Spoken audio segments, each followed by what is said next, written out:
Buenas tardes, bienvenidos nuevamente aquí a Soy Casta. Estamos para analizar todos los temas. El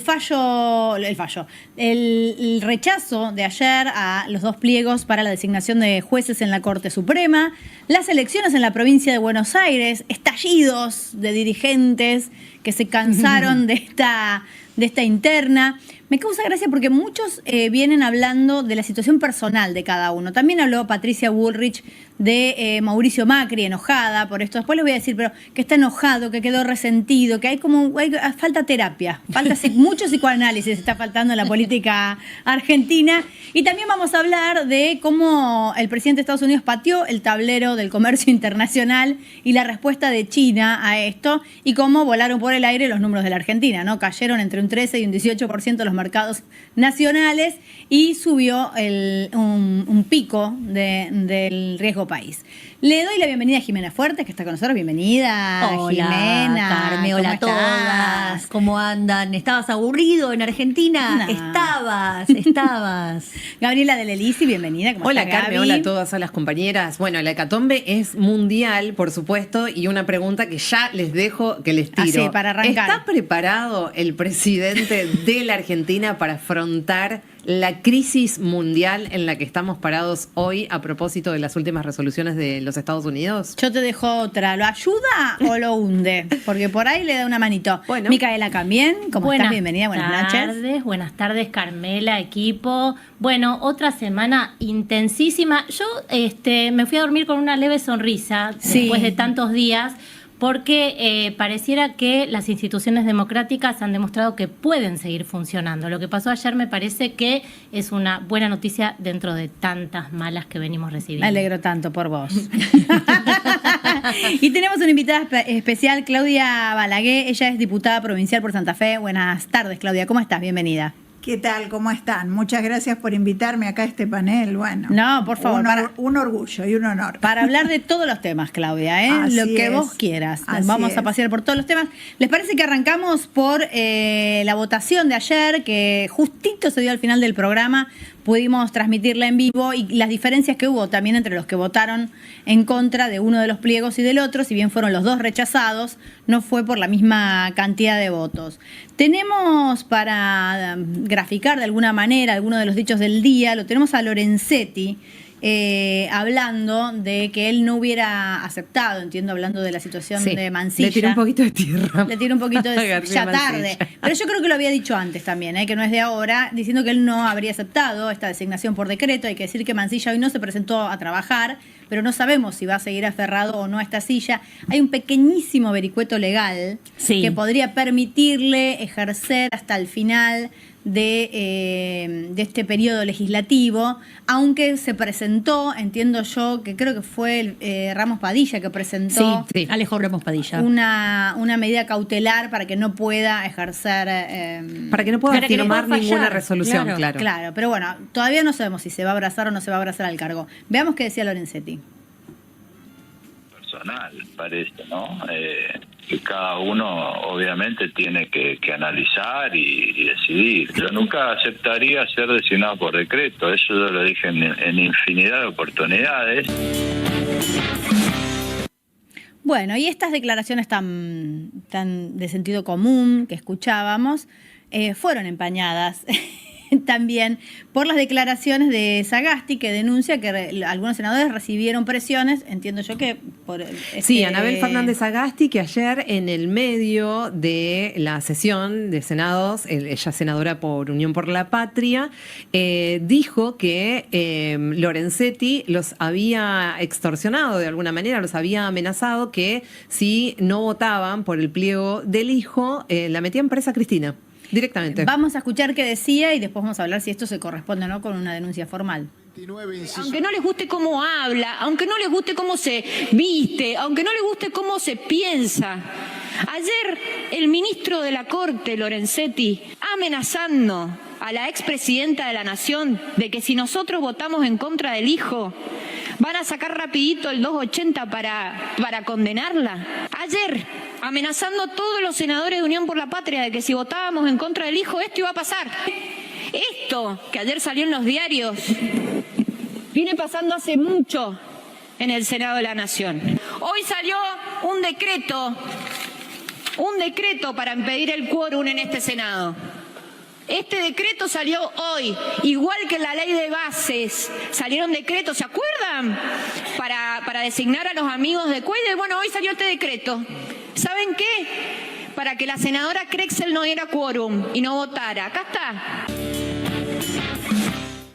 Bueno, esta denuncia que hacía ayer la comentamos al aire también. Entiendo que ella se refiere a un artículo periodístico, no una amenaza directa que hayan recibido los senadores, sino a una especie de maniobra de prensa para presionar a Cristina para que sus senadores no dieran quórum, ¿no? Vos lo decís que el hecho de que sea una nota y no un llamado o una amenaza concreta le quitaría peso.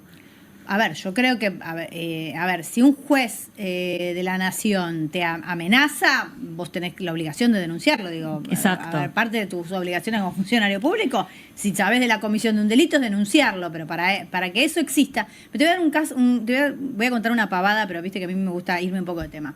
El otro día me llamaron de un teléfono claramente trucho para explicarme que me estaban queriendo hacer una compra con una cuenta estas de pago, no sé qué. Corte, llamo al 137 para hacer la denuncia de que me estaban queriendo estafar. Y me dicen, pero no hay delito. Pero ¿cómo no hay delito? Te estoy diciendo que me llaman para decirme que me robaron la cuenta cuando en realidad no me robaron. Sí, pero no te robaron. Claro. Entonces tenés que esperar a que te roben. Digo, vos no exactamente. Vos no podés denunciar un delito que no se cometió. ¿Está claro? Así como te pasa con esta pavada, uno piensa, independientemente del tema de Lorenzetti, que nunca van a atrapar las organizaciones de estafadores si no persiguen los números, digamos. O sea, una vez que ya te estafaron, el número desapareció. Lo bueno sería poder hacer inteligencia. Pero digo, si Lorenzetti efectivamente a través de un artículo, de un dicho, de un off y de no sé qué, intentó de alguna manera forzar o torcer la voluntad de las personas que responden a Cristina, primer punto no lo logró, con lo cual el plan no funcionó. Y después, si no fue a través de un llamado directo, de algo que se lo pueda relacionar directamente, no hay denuncia. Bueno, recordemos que venimos de un senador atrapado cruzando la frontera de Argentina a Paraguay. Sí. Digo, comisión de delitos para llevar adelante la sanción de las leyes en la Cámara Alta. Tenemos uno muy claro que todavía está siendo investigado. No se relacionó todavía el dinero que llevaba Cuéllar, ¿no? De verdad te lo digo. Sí, no está vinculado. No se vinculó el dinero que manejaba Cuéllar y que lo manejaba dentro del Congreso de la Nación. Bueno, se está investigando. Todavía se está investigando, está en curso la investigación. Ahora, volviendo a lo otro, es importante saber que es una senadora que en el medio de una sesión lo está diciendo, independientemente de que no haya una denuncia concreta. Es político. Es una cuestión política y además me parece que la respuesta a esto es que justamente esta mañana sale a hablar Lorenzetti, que no lo hace habitualmente. Entonces eso ya nos tiene que llamar la atención. Como para empezar. Sí, habrá que ver de todas maneras si no presentan alguna denuncia a partir de me parece que no, hasta la justicia ahora no creo. No hay delito. Finalmente no hay, a ver, porque no lo logró. Si lo hubiera logrado podrían investigar algo. No creo. De todas formas, digamos, lo que está claro es que estamos ante un panorama nefasto para toda la Corte. Los pocos que quedan, que son estos tres varones. Si quisiéramos ponerlo a García Mansilla, pongámoslo también, estas 4 personas, y que la reserva moral de la Corte Suprema termine siendo Lorenzetti porque fue el único que finalmente entra, digamos, dentro de los cánones institucionales judiciales. Sí, porque recordemos que Rosencrantz y Rosati asumen siendo designados por decreto, después fueron aprobados por el Senado, a diferencia de García Mansilla. Pero ellos lo aceptan en un principio. Claro. Entonces, ¿y ellos no tomaron juramento también a Mansilla? Son los que le tomaron el juramento. O sea, lo de la Corte y Lorenzetti también, bastante turbio. Los tres y Lorenzetti también le tomaron juramento. Lorenzetti también le tomó juramento. A escondidas, porque eso es el único acto institucional que da cuenta de la posibilidad de que ese hombre, que García Mansilla, se siente en ese tribunal. Puede hacer todo este periodo Exacto, es lo único que hay, es una jura formal a escondidas. Lo único que vimos fue una foto una foto, con eso hay un cortesano sentado, un cortesano que tiene una definición política con respecto a los derechos de las mujeres muy polémica, de hecho estaba en contra del aborto. Sí, hay un plan ahí. Exacto, una de las senadoras ayer decía, no, dejémoslo a García Mansilla porque así podemos ir en contra del aborto de acá en más. Bueno, García Mansilla está fuera. Yo no sé si hoy no le pasó la tarjeta, ¿viste? Cuando vas a trabajar y no te pasa. Y por eso no pudo entrar. Sí, hay algo más que dijo Sagasti ayer. Cuando salió de la sesión, dijo, bueno, ya que estamos en esta situación, la verdad que podríamos empezar a proponer que haya alguna mujer en la Corte. Y claro. Pensemos, tenemos una Corte de todos varones. Saben que estuve revisando algunos datos y tenemos que en América Latina hay 30% de mujeres ocupando las Cortes Supremas de la región. Y Argentina es el único país de toda Iberoamérica que no tiene una mujer en la Corte Suprema. Y déjenme decir algo más. En los 162 años que tiene la Corte Suprema, solo tuvimos a 3 mujeres en la Corte. Ese fue el discurso de Tagliaferri, que era la miembro informante del Senado, la senadora Tagliaferri del PRO, que responde, digamos, a Rodríguez Larreta.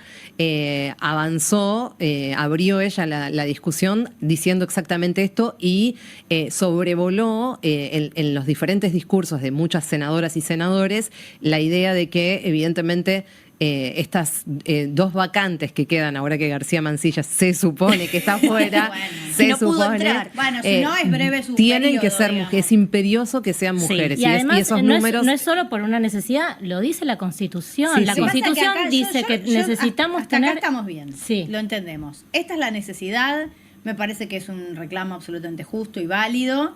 No estamos de acuerdo en la designación de jueces por decreto. Ahora, no hay un acuerdo para proponer a nadie más tampoco. No hay un acuerdo para nada. Lo que tenemos, está bien, porque hay que decir las dos cosas. Digo, esto sucede y es posible porque quienes tienen que proponer o que tienen que trabajar para que efectivamente haya candidatos que generen el consenso de todos los que participan y de todos los que intervienen, no lo lograron. No lograron el consenso. Digo, con algo que además me parece que inclusive es fácilmente comprobable, porque son carreras que tienen una trayectoria profesional muy clara, ¿no? De ascensos, de fallos, concursos, con lo cual no sería muy difícil encontrar a los mejores, entre comillas digo, ¿eh? Bueno, pero no hay acuerdo con nadie. Salvo Rosenkrantz y Rosati, que fueron los 2 últimos que ingresaron, y con esta polémica que estábamos mencionando recién, hace mucho que no se encuentra consenso. Recordemos que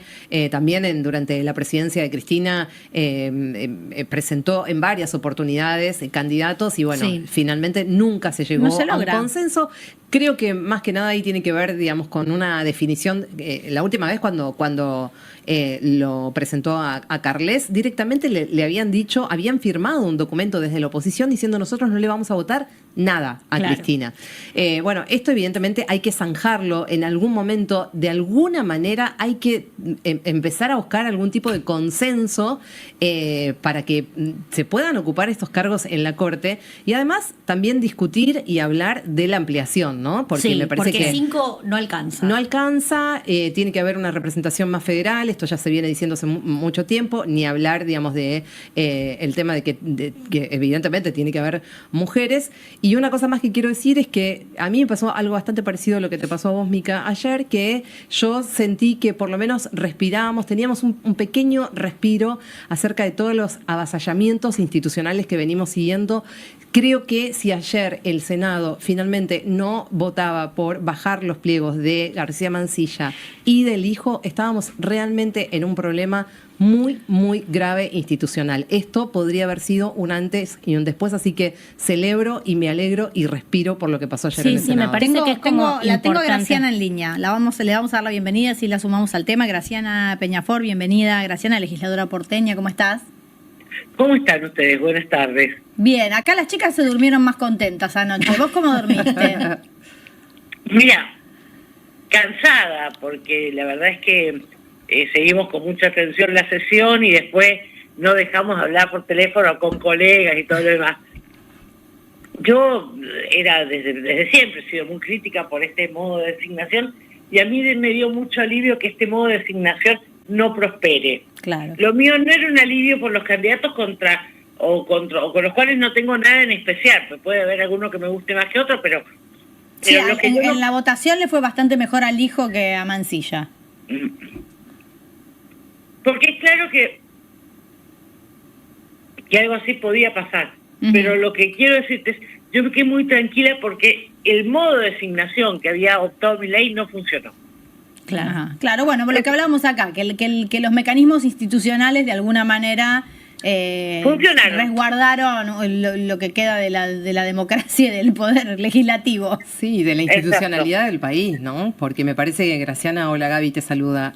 ¿Cómo estás, Gaby? Me parece que ahí hay un punto importantísimo, más allá, es exactamente lo que estás diciendo, más allá de los nombres, más allá de todas las internas, las chicanas, el consenso, el no consenso, que tengan esos nombres o los que estén por venir, hay algo que es muy importante, que me parece que esto era un límite, más allá de todo lo que se viene vapuleando con decretos que todavía están vigentes y ese tipo de cosas. Esto me parece que era un punto de inflexión para importante. Mí esto es exacto. Mira, los otros discutía con Gargarella sobre esto.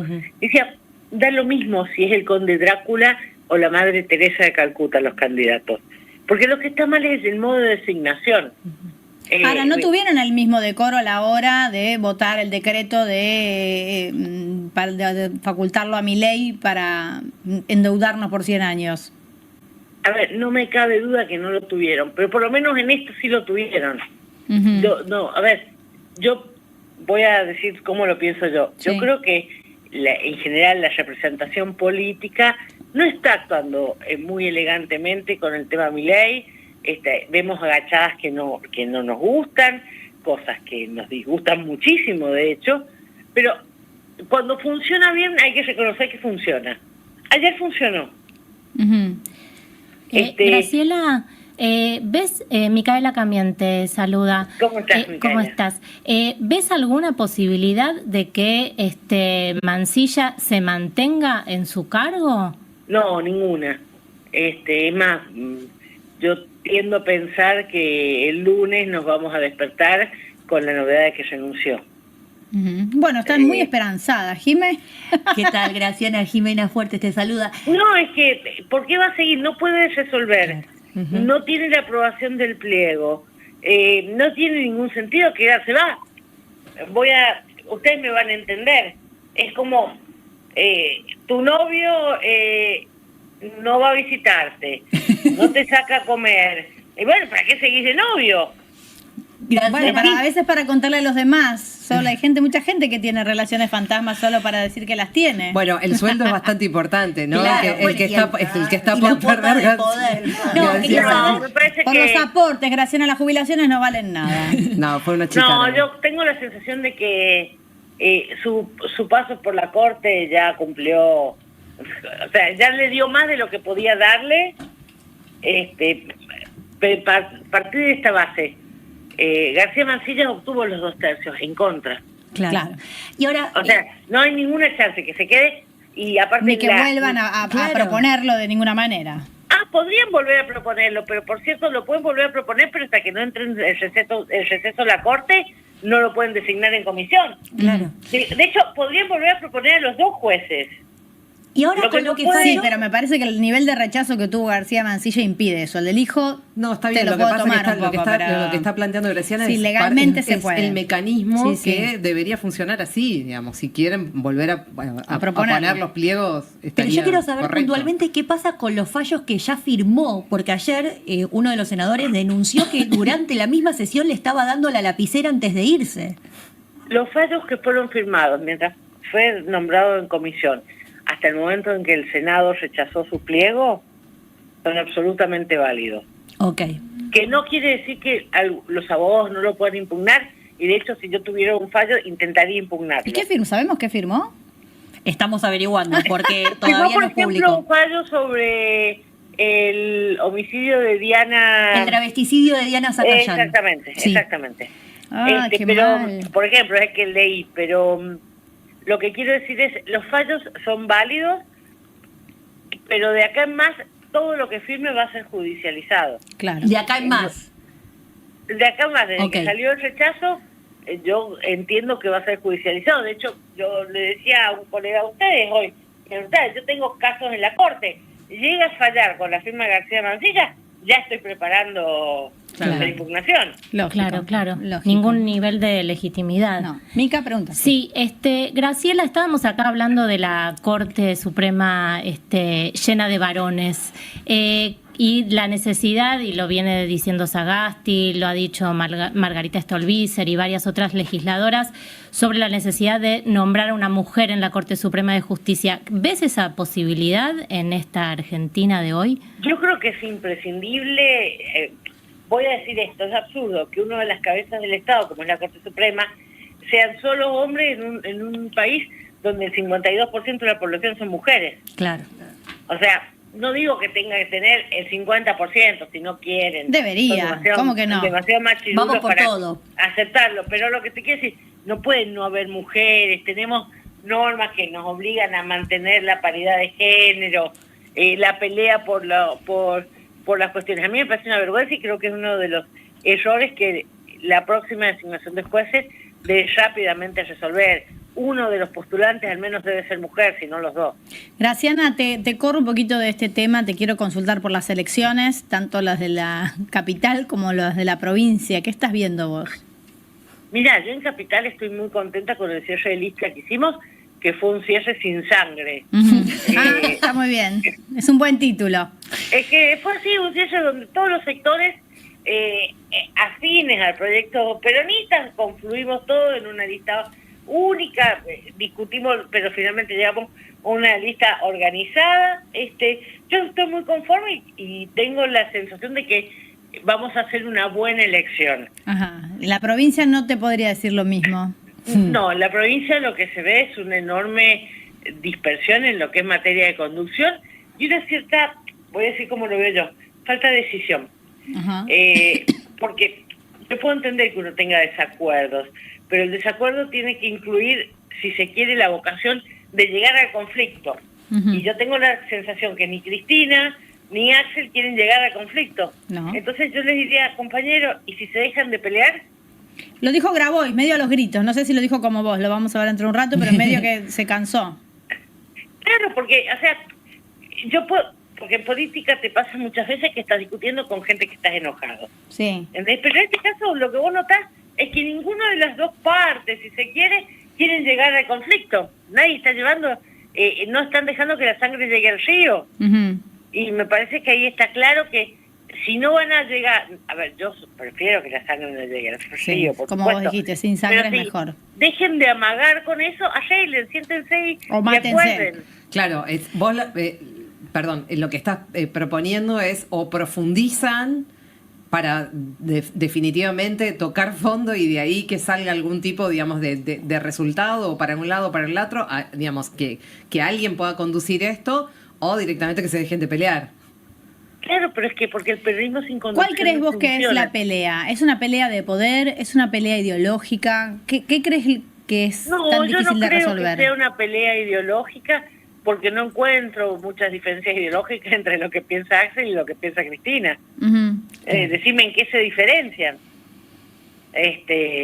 No veo una, creo que es una pelea por posiciones estratégicas dentro del armado del peronismo de la provincia que me parece que aparte es fácilmente saldable. No es No parece, Graciana, discúlpame. o puede no parecer, pero lo es. Ajá, ¿y cómo sería saldable? Llegas a un acuerdo. Como en todo acuerdo, resignas una parte, ganas otra. ¿Y cómo sería el acuerdo? Pero ¿es desdoblar o no desdoblar? No hay en el medio. No, porque a ver, desdoblar o no desdoblar es la culminación del conflicto. Uh-huh. La pregunta es, ¿por qué querés desdoblar? ¿Qué ganás si desdoblás? ¿Qué ganás si no desdoblás? Bueno, están expuestos los argumentos de los dos. Ya Bueno, los por eso debatimos hay que ponerlos horas. sobre la mesa.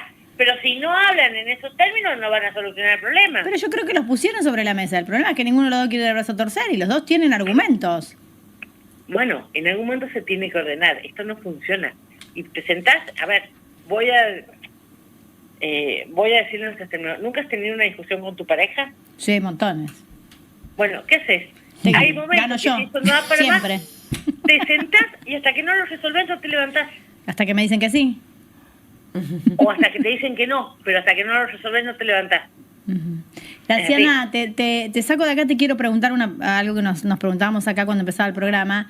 Si esta situación internacional, esta guerra comercial que ha decidido dar Trump y este revoleo de aranceles, le suma, le resta al gobierno de Milei, porque por un lado es un cimbronazo económico muy fuerte, en un momento en el que él solo quería traer buenas noticias, pero también es una muy buena excusa para explicar lo que está pasando con los bonos, en la bolsa, con el riesgo país. Sí, a ver, yo creo que es malo para la Argentina. Sí, desde cualquier medida proteccionista de una potencia como Estados Unidos es malo para la Argentina. Sí. No en vano el mundo se la pasa tratando de fijar normas antiproteccionistas para que no pasen estas cosas. Le sirve, mira, esto me pasó a mí, uno no puede vivir dando excusas. Entonces, si se te está cayendo la economía, el dólar está subiendo, tu riesgo país está subiendo, bueno, vas a culpar a la crisis de Estados Unidos, pero el resto de los países en algún momento se van a estabilizar, y si no se estabiliza la Argentina, se te cae la excusa. Claro. Bueno, pero por ahí aguanta hasta las elecciones la excusa. No, creo, porque los fenómenos de la economía mundial son demasiado rápidos y prolongados. No, yo decía hasta hasta las... No hasta dentro de 2 años. No, pero yo no creo... A ver, pienso, las elecciones son en octubre. No creo que se pueda servir de excusa hasta octubre. No lo creo. El mercado internacional es demasiado dinámico para tolerar una explicación aparente hasta octubre. Graciana, muchísimas gracias. Vamos a volver a hablar si tenés ganas, dale. Sí, por supuesto. Bueno, a ver si te venís un día también. Bueno, sí, lo que pasa es que me pillaron hoy día en la legislatura, imagínate, son los últimos días hasta que empecemos. Lo vamos a arreglar con más tiempo, no te preocupes. Entiendan que yo ya estoy en campaña. Desde ya, bueno, por eso, con más razón tenés que venir. Un abrazo. Un abrazo.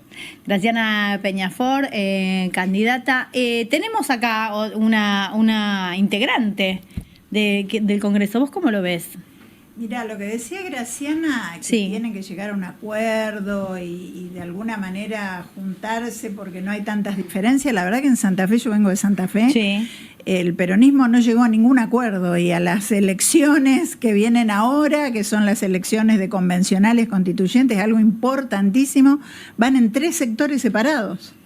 O sea, esto del acuerdo evidentemente no está siendo tan fácil. Hay que indagar por qué está pasando. ¿Y vos qué crees que es lo que pasa? Yo creo que hay cuestiones de luchas de poder, claramente, y de luchas de liderazgo. Me parece que llegó el momento, ante la situación que estamos viviendo, ante un gobierno nacional cruel, autoritario, fascista. Bueno, llegó el momento de dejar de lado la cuestión del personalismo y decir, bueno, ¿cómo nos integramos? ¿Cómo hacemos todos los que somos democráticos y queremos una sociedad con derechos? Los indicados está difícil. Pero Gaby, por eso, bajate. Claro. ¿A quién se lo decís? Bajate. ¿A quién le estás hablando? ¿A quién se tiene que bajar? A mí me parece que en este momento hay algunas personas jóvenes con liderazgos fuertes que pueden llevar adelante propuestas interesantísimas. Y bueno, deja que esa gente crezca, es hora de que esa gente crezca y que reúna a un conglomerado importante de gente democrática y que lucha por los derechos de la gente y el bienestar de la gente, nada más y nada menos en este momento, ¿no? ¿Vos crees que de alguna manera hay una mujer que no lo está dejando crecer? ¿Le está poniendo el zapato sobre la cabeza? Pienso que sí, que lamentablemente hay épocas, hay tiempos políticos, hay etapas en la política y hay que saber comprenderlas cabalmente y con generosidad política. Me parece que ahí está un poco la cosa, ¿no? Gaby. Claudia es candidata a convencional constituyente porque además en la provincia de Santa Fe, además de haber elecciones legislativas, se va a reformar la Constitución, ¿no? ¿Después de cuánto tiempo, Claudia? 63 años. La verdad que estamos atrasadísimos, ni siquiera nos adaptamos a la Constitución Nacional del 94, o sea que nos faltan un montón de cosas ahí que está bien en la Constitución del 94, pero la tenemos que incorporar en la provincia y tenemos que ayornar con los derechos de última generación. todo el tema medio ambiente, todo el tema de los derechos de las mujeres, de las diversidades, de las personas con discapacidad. Todo eso está fuera de la Constitución de Santa Fe, así que mucho laburo por delante. Charlábamos un poquito antes afuera y nos contabas, Claudia, que me parece súper interesante porque te preguntábamos cómo veías la historia, cómo estaba la historia. También hay mucha dispersión, digamos, la provincia de Santa Fe no escapa de todo lo que está pasando en el resto del país. En esta dispersión también hay una lista que de la Libertad Avanza en Santa Fe, que te pregunto, ¿está avanzando la libertad en términos, digamos, de candidaturas y de posibilidades que tengan de ganar esta elección?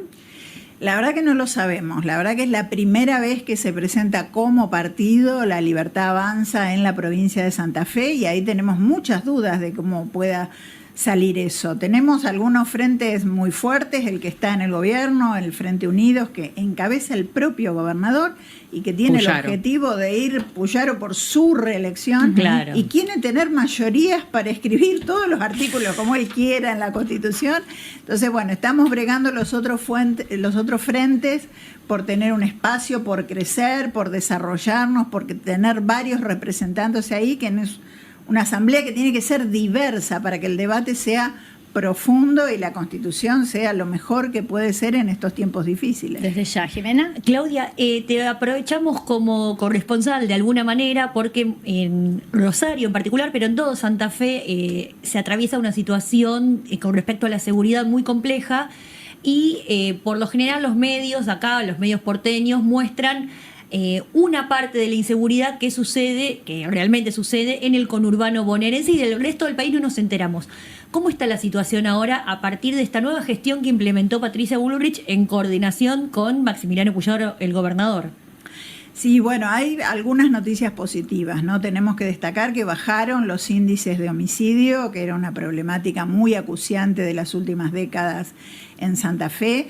Pero nosotros también decimos desde nuestro frente, que es el Frente Amplio por la Soberanía, con Carlos del Frade, con un montón de gente con la que venimos trabajando hace algunos años, decimos, bueno, faltan las políticas sociales acompañando, o sea, no podemos construir 10, 15, 20 cárceles todos los años para seguir metiendo gente. No, tenemos que trabajar por prevenir que los chicos en los barrios entren en el negocio.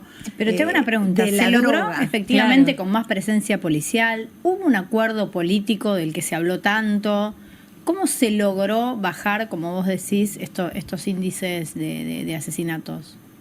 Bueno, mucha presencia policial, es verdad que hubo un trabajo ahí conjunto que vinieron haciendo, pero no sabemos cuánto puede durar tampoco, ¿no? Porque también sabemos que son cíclicos. Las presencias de fuerzas nacionales en la provincia de Santa Fe ya las vivimos varias veces. Son cíclicas, en un momento se retiran porque hay conflictos en otros lados, en el conurbano o donde sea. Y por eso digo, hay cosas de fondo, hay que combatir el lavado de dinero, hay que combatir el tráfico en los puertos, sale cualquier cosa de los puertos de la zona de Rosario y eso nadie lo controla. Y por otro lado, ¿qué hacemos con los chicos y las chicas? ¿No? Me parece que incluso en las cárceles faltan procesos de resocialización, los chicos vuelven a la calle y tienen que tener una vida. No es un problema de Santa Fe. Bueno, yo fui ministra de Educación 7 años. Ajá. Cuando vos generás escolarización primaria, secundaria, superior, está demostrado, no solo acá, en todo el mundo, que mayor nivel de escolarización, menos reincidencia en el delito. Y la verdad que yo creo que hay que poner mucho ahí, mucho presupuesto, mucha fuerza, muchas ganas y mucha política pública. Sí. No sé si meterme de lleno con educación, pero dale. Sí, no, puntualmente porque vos trajiste este tema del río Paraná, ¿no? Que es la llamada hidrovía, ese nombre que le pusieron esa marca, que quedó por ahora en stand-by y que es como decís vos, pasa todo, porque bueno, es donde es el comercio de granos, que Argentina vive de la exportación de soja. ¿Hay dentro de la Constitución santafesina la posibilidad de empezar a que el Estado, ya sea provincial o nacional, pueda empezar a meter un poco la cuchara en ese comercio? Y claro que sí, hay que hacerlo. Nosotros tenemos puertos públicos. Claro. Entonces, lo mínimo, básico, indispensable es controlar los puertos públicos. Después hablemos de los grandes negocios de los puertos privados, ¿no? ¿Qué hace Vicentín en el puerto de Rosario? ¿Qué hace Cargill con las exportaciones que nadie controla tampoco? Y nunca vamos a cobrar impuestos si no lo puedes controlar. Exacto, aparte no pagan algunos ni ingresos brutos, o sea, realmente lo mínimo de lo mínimo. Necesitamos en la Constitución también hablar de una reforma impositiva, que paguen más los que más tienen, que paguen más los grandes exportadores, y que mucha parte de eso queda en la provincia de Santa Fe. Yo lamento decir acá en Buenos Aires, ¿no? Pero mucho viene a Buenos Aires de las agroexportadoras. Entonces, también tenemos que ser más federales, más distributivos, ayudar a que la gente crezca en todo el país. Micaela. Sí, teniendo en cuenta esto de tu experiencia como ministra de Educación, que ha sido, como dijiste, dos veces, estaba pensando en el caso del niño que habrán visto el día de ayer, el niño Pedro de 10 años, el niño libertario, que empezó a hablar sobre la motosierra, habló de que era un símbolo muy importante la motosierra porque era un objeto que permitía, ¿por qué le parecía tan importante? Porque permitía cortar al peronismo y kirchnerismo, abrirles la piel, todo un discurso muy violento que ha sido inclusive festejado en los medios. Después lo han llevado a una reunión con el presidente Milei, y pensaba no solamente en esto de los discursos de odio en las infancias, sino en la serie esta adolescencia, lo que pasa con los chicos con el consumo de las redes. En algún momento hablaste de un proyecto sobre crianza digital. ¿Cómo sería eso? Bueno, la verdad que yo vengo trabajando mucho con Mariana Amaggio, con Lucía Feinboim, personas que respeto muchísimo porque han estudiado en profundidad este tema, y necesitamos padres, docentes, todos los adultos meternos en una nueva crianza, que es la crianza digital. Por muchos años creímos que nuestros chicos encerrados en su pieza o en casa estaban seguros, estaban bien, porque estábamos nosotros en nuestra casa, entre cuatro paredes, y hoy sabemos que no es así. La serie, creo que yo la vi, a mí me apasionó, me pareció extraordinaria esa serie de adolescencia, y mostró claramente las dificultades que tienen los adolescentes metiéndose permanentemente en un mundo en el que nosotros no nos metemos. Claro. Sí, porque tenemos que ayudar a criar, tenemos que decirle esto sí, esto no, mirá, esto comparado con esto. O sea, no es en contra de la tecnología, ni de las plataformas, ni de nada. Lo que pasa es que por esa vía están metiendo estas cosas que vos decís. La violencia, el patriarcado unido a la violencia, el poder unido a las peores cosas. Entonces tenemos que estar atentos los adultos. Sí, algo interesante de esa serie es que se muestra una familia, entre comillas, normal. Digo, uno está buscando ahí, a ver qué habrá pasado con su padre o dónde habrá mamado ese tipo de violencia. Y no, es en las redes sociales. Por eso me parecía importante esto de la crianza digital, digo, como algo a... ¿Y eso sería incorporar en los colegios? Sería incorporar en los colegios y a trabajar con las familias, las dos cosas. Los colegios también pueden ayudar mucho a trabajar con las familias.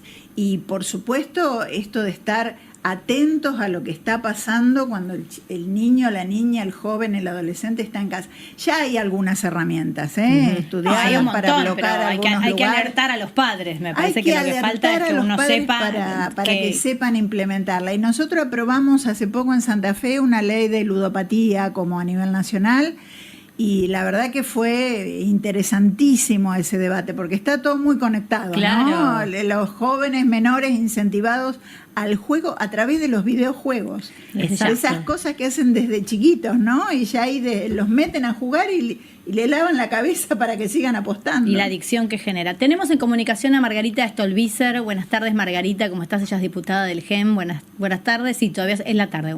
¿Cómo estás, Margarita?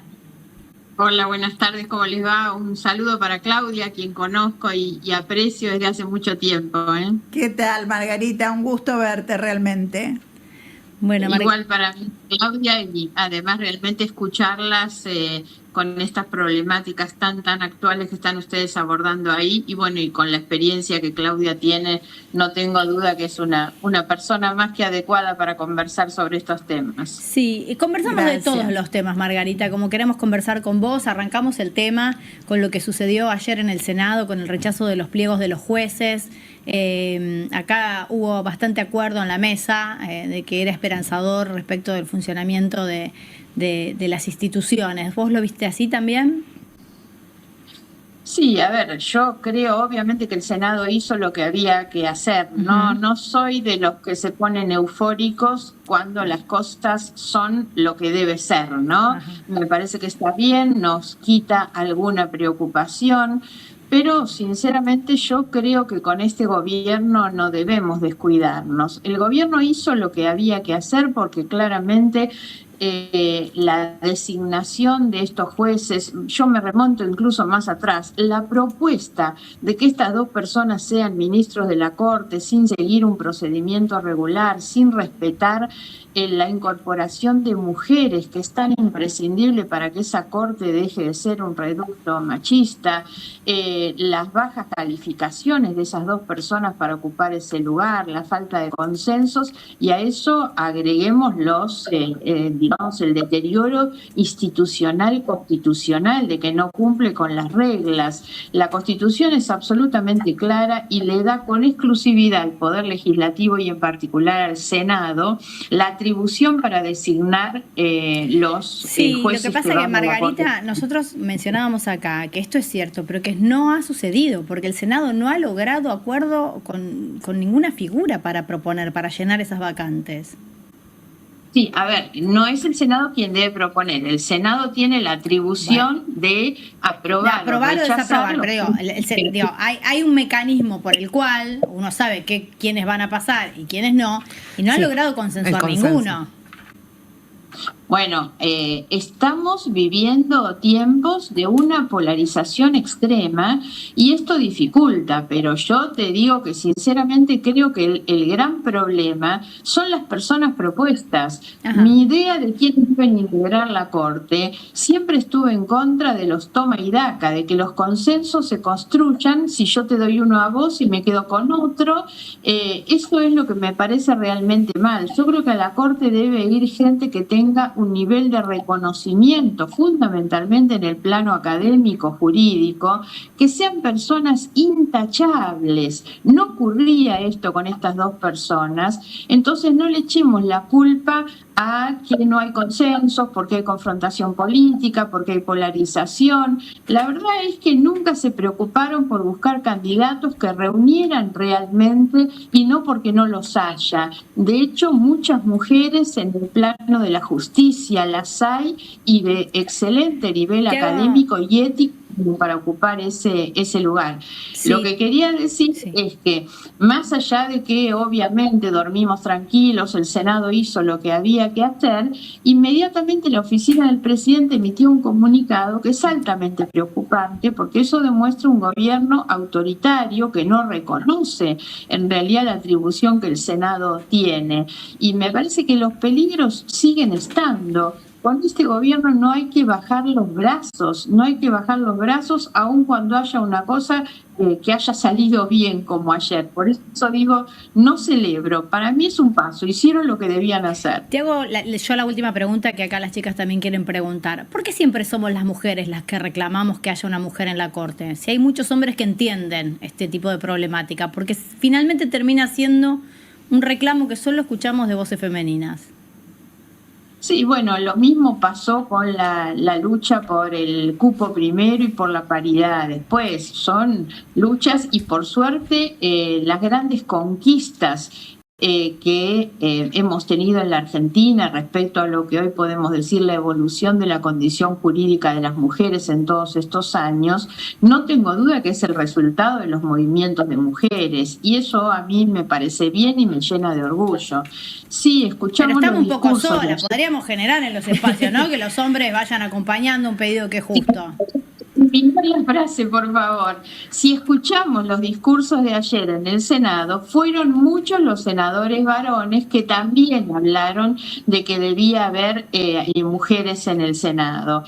Fueron muchos los que también levantaron esta discusión ayer y en los días previos y cuando se impugnaron las candidaturas. Sí. Lógicamente las mujeres llevamos la bandera, pero no dejaría de reconocer que han habido tanto varones como organizaciones sociales y académicas que también lo han reclamado. Margarita Jimena Fuertes te saluda. Quería conocer tu opinión acerca de la situación que está atravesando el país en estos momentos. Digo, ayer Milei, el gobierno, sufrió una derrota política en el Senado, pero también otra derrota en el plano económico porque, bueno, viajó a Estados Unidos en el mismo momento, a la misma hora, y no consiguió el gobierno lo que fue a buscar, una foto, un apoyo o una declaración en el medio de estas negociaciones con el FMI.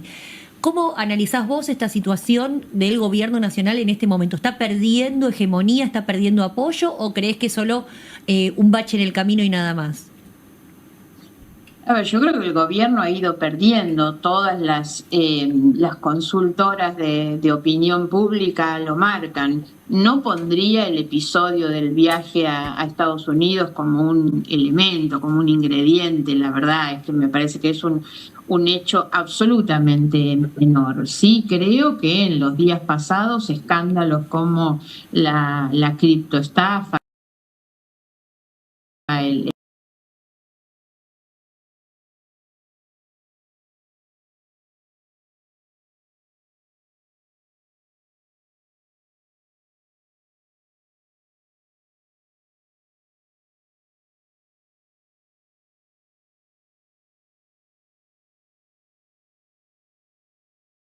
el escándalo Libra, le han significado costos al gobierno.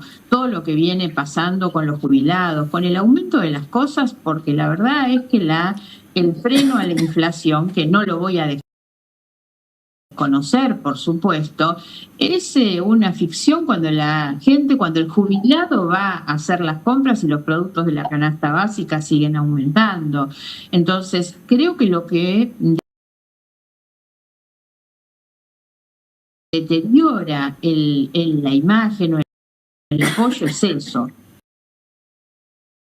Aun cuando, y como un elemento preocupante para mi mirada, sigue teniendo altos niveles de convalidación social.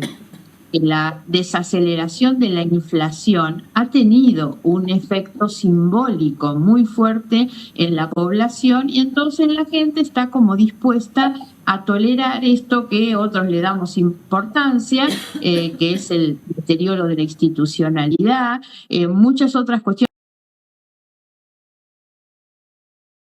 Te pregunto, Margarita, ¿cómo estás? Gaby te saluda. A propósito de esto, ¿qué piensas? Digamos, vemos también, hablando de deterioro, la imagen en el Congreso, bueno, y sobre todo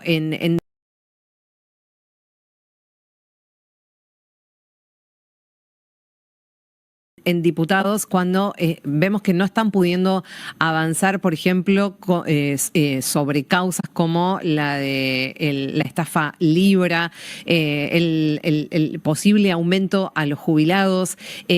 ¿Hay posibilidades de poder empezar a armar, tu partido y con el resto de la oposición? Incluso hay opositores un poco más amigables que ya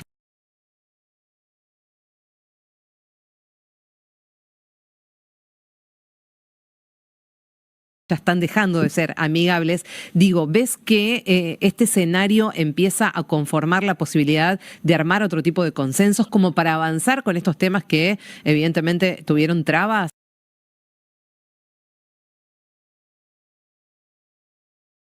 ¿En diputados? Sí, a ver, una acotación no estaba en tu pregunta, pero lo acoto porque tu pregunta empezó hablando también sobre la imagen del Congreso y los fracasos. Los últimos días el Congreso ha tenido un desempeño lamentable, diría vergonzoso, sobre todo con esas 2 sesiones seguidas en las que el oficialismo ha hecho espectáculos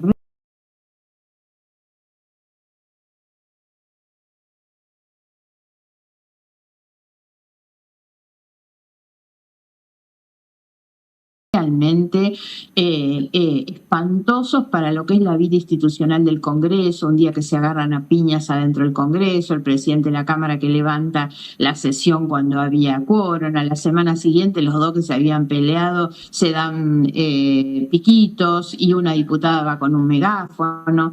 Realmente el espectáculo muestra la degradación del debate público en general, sobre todo, y una fuerza oficialista que realmente ha llegado para terminar de degradar eso.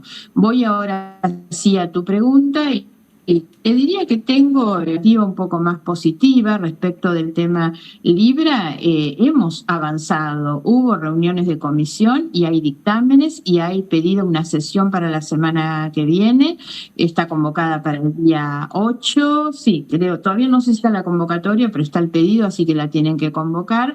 Y en esa hay 3 temas que se van a tratar. Uno es la creación de una comisión investigadora, la otra es la interpelación de varios funcionarios y la tercera un pedido de informes. Y también hay un emplazamiento a la Comisión de Presupuesto para que Esper deje de hacerse el distraído y ponga en tratamiento, bueno, muchos de los temas, por ejemplo, uno del que soy autora, que es la actualización del bono para los jubilados, que hace más de un año que está planchado en 70.000 pesos, y el proyecto que presentamos, en lugar de ir a la Comisión de Previsión, que también está citada para la semana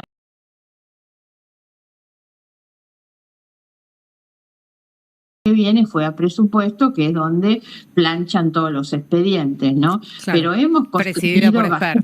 Acuerdos para poder avanzar, sobre todo en el tema Libra, que espero la semana que viene podamos saldar, primero que nada, consiguiendo quórum para sesionar. ¿Y crees que está el quórum y que, digamos, todos estos últimos acontecimientos le dan un aire para poder impulsar que esto finalmente suceda?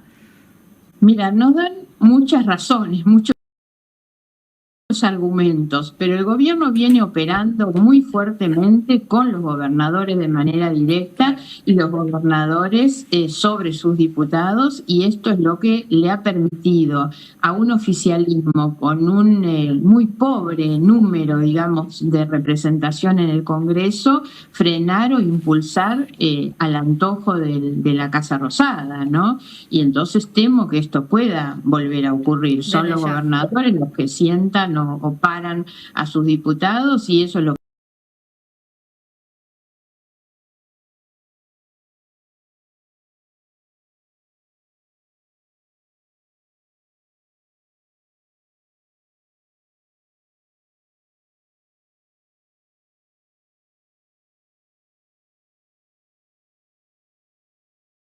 termina condicionando el quórum. Micaela. Sí, volviendo a lo anterior, ¿hay alguna posibilidad de generar algún tipo de campaña para proponer a una mujer en la Corte?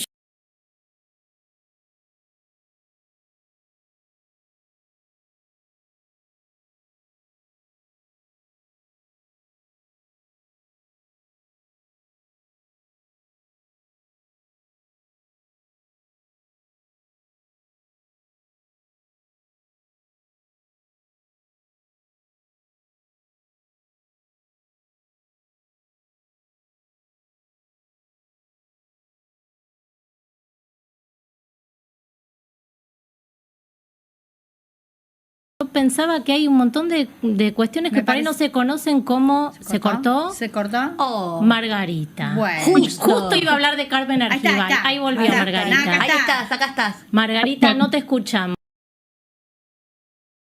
¿Vos nos escuchás? Yo las escucho perfecto. Ahí volviste. Decía, antes de ir a la tanda, ¿hay alguna posibilidad, estamos ante la oportunidad de generar alguna campaña para lograr que se nombre alguna mujer en la Corte?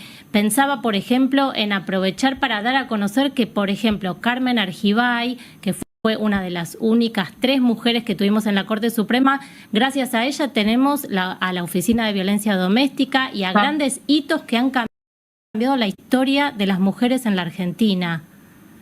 Exactamente, sin ninguna duda, y comparto, y la verdad es que me encantaría formar parte de esa campaña. Creo que hay condiciones, que hay una oportunidad, por eso decía lo de ayer, me parece que hay que pensarlo como una oportunidad para iniciar un procedimiento transparente, equitativo y obviamente que permita la llegada de mujeres. Creo que tenemos que en esto unir fuerza, ustedes desde la profesión, digamos, desde los medios de comunicación, nosotros desde la política, las organizaciones sociales. Creo que es un buen momento para impulsarlo. Ojalá, Margarita. Muchísimas gracias. Un abrazo grande. De nada, cariño para ustedes, para Claudia también. Hasta pronto. Gracias. Igualmente. Hablamos con Margarita Stolbizer. Vamos a la tanda y continuamos con el programa.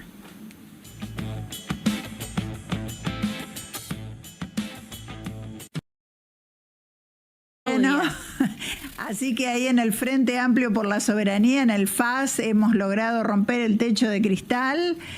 Trabajamos de manera muy cercana. Bueno, yo soy la más experimentada, así que estoy en la lista provincial, pero después está Lorena Carvajal por el departamento de Rosario y Mercedes Meyer como concejal de la ciudad de Rosario. Mujeres jóvenes potentes, con toda la garra, feministas, defensoras de los derechos de las mujeres, luchadoras. Así que ponemos mucha ficha ahí también a las cuestiones mujeres de género, ¿no? Si tuvieras que definir por qué tendrían que elegirte a vos o elegir este espacio y no otro, ¿cuáles son las diferencias sustanciales? Bueno, tenemos algunas cosas que remarcar. Por un lado, como decíamos, el gobierno de Puyaro ahí está intentando dominar la escena y buscar su reelección, pero tenemos quizás otros que tienen discursos parecidos a los nuestros, como Juan Monteverde, que también por ahí habla mucho de la agenda de derechos y cosas muy parecidas a las que hablamos nosotras, pero lamentablemente yo creo que se equivocó haciendo una alianza con el peronismo más conservador de la provincia de Santa Fe. Particularmente tienen sus listas Armando Traferri, que bueno, una persona que está imputada por delitos, por manejar el juego ilegal, como jefe de una asociación ilícita. Bueno, es algo grave. Entonces miremos las listas integralmente, porque no se elige intendente ni gobernador. Se elige una cantidad de convencionales constituyentes para integrar la asamblea. Entonces hay que mirar la lista entera, no nada más que el que encabeza, ¿no? Claro, porque es para redactar una constitución que va a quedar por años. Bueno, la última tiene 60 años. 50, 60 años. Nosotros tenemos a Leo Caruana, que fue un constructor de la salud pública junto a Hermes Wiener en la lista nuestra. Tenemos ambientalistas de primera línea, muy relacionados con organizaciones ambientalistas. Tenemos representantes de pueblos originarios. Tenemos un ex combatiente de Malvinas. Bueno, ahora que hace poquitito estuvimos conmemorando toda esa gesta y defendiendo la soberanía y defendiendo nuestras islas y todo el territorio. La verdad que tener un veterano en la lista para mí es muy emotivo, porque también soy un poco de esa generación, ¿no? Claro. Y fue muy interesante el armado de la lista. Y podemos defender a cada uno. Acá mirar la lista completa no te trae ningún problema. En las otras creo que hay algunas diferencias interesantes. ¿Y qué sería para ustedes? Me imagino que lo deben haber charlado el próximo 13 de abril. ¿Qué número, digamos, es el que aspiran y que se sentirían, digamos, conformes con la elección para poder, digamos, armar una pluralidad de voces a la hora de sentarse a redactar la nueva Constitución? Exacto. Bueno, son 12 listas las que nos presentamos. Nosotros hoy tenemos 3 diputados provinciales, así que aspiramos por lo mínimo, como mínimo, a tener 3 convencionales constituyentes. La tercera es Griselda Tesio, ex gobernadora de la provincia de Santa Fe, que la verdad que es una jurista de fuste, una de las personas que más sabe lo que tenemos que escribir en la Constitución. ¿Cuántos convencionales son? Perdón, la 69 ignorancia. En total. 69. ¿Aspiran a 3 de 69? Y tenemos también los departamentales, tenemos 7 departamentales, o sea que aspiramos en total a 10.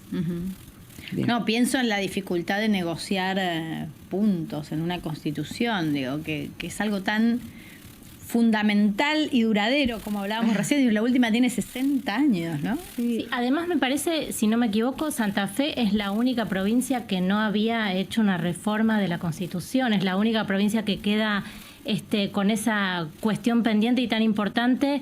Y también quería preguntarte sobre el tema de la educación sexual integral, que es fundamental que sea incorporada. ¿Hay algún riesgo de que eso no lo puedan incorporar en la nueva Constitución? Mira, lo de Santa Fe es bastante paradojal, ¿no? Con respecto a la Constitución, nosotros tenemos al brigadier López, que escribió la Constitución provincial antes que la Constitución nacional, 15 años antes. Después tuvimos una Constitución del 21 que fue la más progresista de toda Argentina. 1921 se pudo elegir la primera presidenta comunal de un pueblo. Mirá. En Argentina a través de esa Constitución de Santa Fe. Y estamos investigando y es probable que sea la primera de toda América Latina. Así que la verdad que tenemos esta paradoja, ¿no? Una historia tan rica. La propia Constitución del 94 se discutió en la ciudad de Santa Fe. Claro. Y ahora somos los últimos. No pudimos avanzar. Fue muy dificultoso en lo político lograr esto. ¿Crees que se va a querer meter algún tipo de modificación en los periodos de reelección? Yo creo que es imperioso. Tenemos reelecciones indefinidas de senadores, diputados, intendentes, presidentes comunales. O sea, hay gente que hace 20, 30 años que ha generado ahí como pequeños feudos territoriales donde ya manejan todo prácticamente, y eso hay que sacarlo porque eso deteriora la democracia y concentra el poder en una sola persona. Nada peor que eso, ¿no? Así que eso hay que trabajarlo. Hay que trabajar la ESI. Nosotros, por supuesto, llevamos esa propuesta. Hace años que estamos discutiendo una ley de ESI y una ley de educación en la provincia de Santa Fe que incorpore la ESI. Bueno, ahora tenemos una instancia especial para agregar la ESI en los capítulos y en los artículos específicos de educación. Es imperioso y hay que reforzarlo permanentemente, luego con políticas públicas que ayuden a llevarla adelante, ¿no? Y te pregunto, ya creo que una de las últimas, tenemos que estar atentas a lo que puede llegar a pasar con los deseos de Puyaro y cómo es actualmente el régimen de elección de gobernador en Santa Fe. ¿Pueden reelegir, no pueden reelegir y a qué aspira Puyaro? Bueno, actualmente no puede reelegir, ningún gobernador pudo llegar a ser reelecto porque no es constitucional. Puyaro juró por una constitución, que es esta constitución vieja, donde no le permite ser reelecto. O sea, me parece que éticamente, políticamente, él no podría presentarse a una reelección. Para el futuro, sí aspiramos a que cualquier cargo tenga una sola reelección, como decía antes, ¿no? Es muy grave lo de las reelecciones indefinidas. Una reelección nos parece que es adecuado para poder darle continuidad a algún gobierno. Bueno, pero se le podría abrir una ventana de posibilidad a Puyaro si se incluye la posibilidad de una reelección. Sí, sobre todo si logra la mayoría de los votos, ¿no? Ahí es donde decimos, miremos bien las listas. La segunda de Puyaro ha votado en contra del financiamiento universitario aquí en el Congreso de la Nación. Claro, hay que tener muchísimo cuidado. Por eso digo, miremos las listas completas. Le ha votado toda Milei, la segunda de Puyaro, que es del PRO. Pero Puyaro quiere ser gobernador otra vez. De hecho, impulsa esta reforma por sus deseos personales también. A mí me parece que sí. Pero bueno, si logramos otras mayorías, cada artículo puede ser discutido con una mayoría diferente. Bien. Y sobre todo incorporar cosas que no están, como vos decís, de hace tantos años. Así es, me parece que la agenda de derechos, la consolidación de la democracia, la división de poderes, trabajar mucho también sobre el Poder Judicial, el Consejo de la Magistratura, la posibilidad de los jurados populares. Bueno, hay muchos temas donde tenemos que fomentar la participación ciudadana. Ahí me parece que está la clave para mejorar nuestra democracia y que la gente se sienta mejor con nuestra democracia, más representada, más de poder opinar, de poder llevar propuestas, hasta en el propio presupuesto tendría que poder Sí, Rosario tiene la experiencia del presupuesto participativo. Exacto, ¿por qué no lo llevamos a la provincia? Es re y una interesante. también con el banquito del rincón del Ringside. No, pero hay que seguir insistiendo. Hay que seguir trabajando. Te pregunto, por último, es Frente Amplio, ¿cómo es que se llama? Por la soberanía. Frente Amplio por la soberanía. Está en FAS. Estamos abajo en la lista naranja, particularmente donde estamos nosotras. Es entre Mayoraz y Puyaro. Nosotros decimos entre Puyaro y Mayoraz, vota al FAS. Vas a estar bien representado. Está muy bien. Muy bien el eslogan, muy bien el eslogan. Bueno, ahí hay que ser creativo, chicos. Hay que ser, cómo me encanta cuando se ponen creativos en la campaña. Le ponen otra onda, obvio. Hay que ponerle siempre un poco de humor, ¿no? También en y aparte, tanta desgracia. Rosario y Santa Fe, que es tan vanguardista en los derechos de las mujeres, desde mucho antes, la cátedra del aborto tiene miles de años antes de que se llegara a hablar acá en Buenos Aires. Ustedes fueron pioneras en eso. Pioneras totalmente, con la ESI también. Nosotros creamos el primer equipo de ESI en el Ministerio de Educación, que tenía un trabajo territorial muy importante en cada una de las escuelas.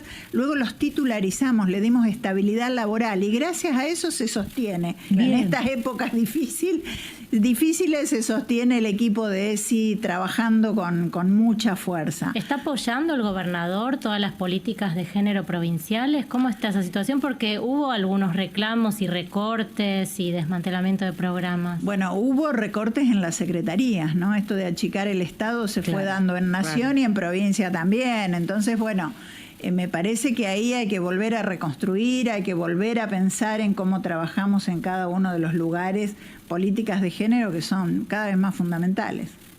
Sí, estaba pensando en su momento fue un faro, la maternidad, una de las maternidades más importantes de Rosario, y cuando se le debatió muchísimo el tema de la ley del aborto, Rosario era un ejemplo porque tenía una tasa de mortalidad cero por aborto, porque tenía una política de no criminalización. Y de información, de acceso, sí, de acompañamiento, que lo que hacía es reducir a cero la mortalidad de mujeres. Fue una referencia. La verdad que fue muy importante. El acceso al medicamento. Pero te voy a hacer una pregunta medio medicamentos públicos. Tienen una fábrica de misoprostol público. Te hago una fábrica la primera del país. Sí. Te hago una pregunta pinchuda. ¿Y puede ser que haya algo de la rivalidad que tiene el santafesino con Rosario que impida que estos programas se extiendan a la provincia? Como, sí, esto está todo muy bien, pero es para Rosario. ¿Entendés? Que se hacen los progres.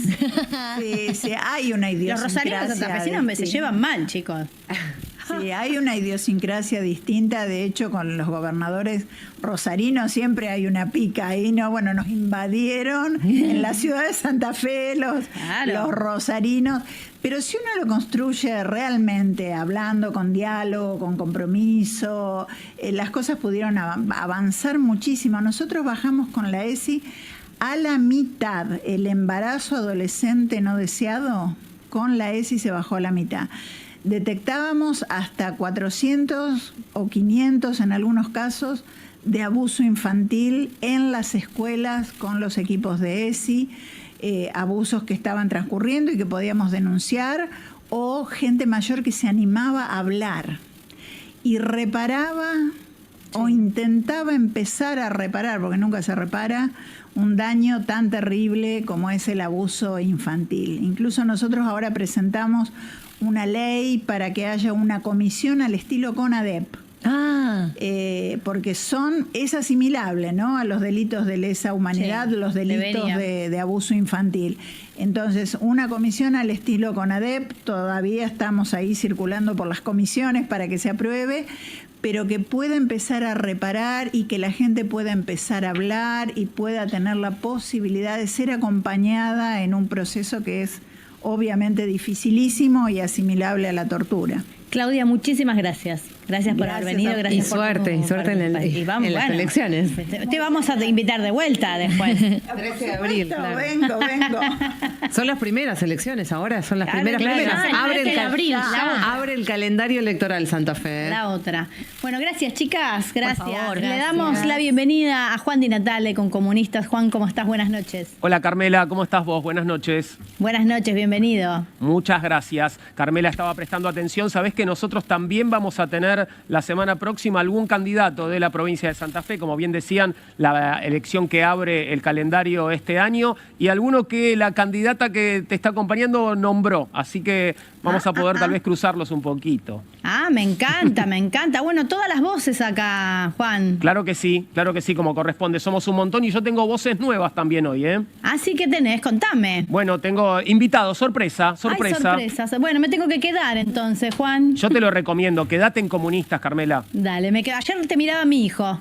Me dijo, bueno, me quedé mirando, es muy interesante. Me dijo, tiene 9 años, quiero que sepas. Vamos.